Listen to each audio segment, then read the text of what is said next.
Had you ever seen anybody shot in that way, with that kind of a caliber gun? No, never. Dr. Roy Guerrero, the only pediatrician in Uvalde, Texas, describing the horrors he saw at the hospital after the shooting at Robb Elementary. It's something that you never forget, and it's something that shouldn't ever happen just by seeing those injuries and seeing the wounds caused by this type of weapon. He will share this story with Congress tomorrow morning alongside others impacted by the recent spate of mass shootings, including Felix Rubio, who lost his daughter Lexi in Uvalde. Our baby's gone. We can't hold her no more. This is the only way we hold her. Picture. That's the only way we hold her.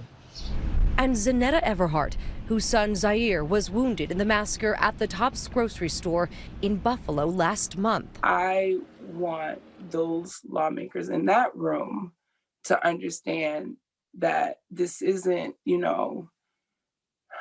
just another, mass shooting. This isn't, this is my kid. All hoping that this time is different. A sentiment shared by Uvalde native Matthew McConaughey. We need background checks. We need to raise the minimum age to purchase an AR-15 rifle to 21. We need a waiting period for those rifles. We need red flag laws and consequences for those who abuse them. The actor and his wife urging action at the White House briefing today after spending several days with grieving families. He spoke about the victims, including Maite Rodriguez, and her favorite sneakers. Green Converse with a heart on the right toe. These are the same green Converse on her feet that turned out to be the only clear evidence that could identify her after the shooting. How about that? Uvalde is a small rural town where Dr. Guerrero grew up hunting with his father, a ranch foreman. Owning guns, a way of life in this area. I believe in everyone's right to bear arms, right? But my question is, does anyone have the right to bear this type of arm, right? Assault weapons. Weapons that are made to destroy and to kill, that are meant for war. That was used on that day. Exactly. And after what I saw, and to the degree of wounds that I saw that day on these tiny children, there's no need for anyone to have assault weapons. And that's coming from me, raised on a ranch with a .22 caliber gun every weekend with my dad. Dr. Guerrero now traveling 3,000 miles to be a voice for the departed. The 19 students and 2 teachers gunned down with an assault rifle. Did you wrestle with whether or not you wanted to do this? No, not for a second. Because in my mind, it's my obligation as a pediatrician, as a physician, as we say in the Hippocratic Oath, to do no harm, right? And I feel doing nothing is being neglectful to that oath. By his side, 11-year-old Mia Cerillo, one of his patients. She's never been to Washington, D.C. before. In fact, this is her first plane ride. The 4th grader making this journey so she can tell Congress how just 2 weeks ago she survived the shooting by wiping the blood of her dead classmate on herself and playing dead. When you hear that, yeah, how does that sit with you? Not well. Immediately I think is, how is she going to, first of all, get through this, right? Second of all, what is she going to feel like and react like in 1 or 2 or 3 weeks from now, months from now? He treated Mia's shrapnel injuries at the hospital within hours of the shooting. Dr. Guerrero lost several of his young patients that day. He lost 5 patients. 2 of which I just can't even begin to explain. It's because I know them since they were 5 days old, so, and now they're 10, 11 years old and they're gone. Guerrero himself is a Robb Elementary School alumni. After finishing medical school, he set up his pediatric clinic on the back side of his house, fulfilling a promise he made to his mother to come back to this city and serve the tight-knit community. I had that dream, right? Always that little boy dream, I'm gonna be a doctor, I'm gonna come home and take care of people. And I know you want to help people, and you say that you signed up for this, but not this. No, not this. No one's prepared for this. No one ever wants to see this, but I think in a way you're also destined to help the families that you've known for so long to get through this. Even though we're in a big city. Judge Lalo Diaz Jr. was also a witness to the horror of that day.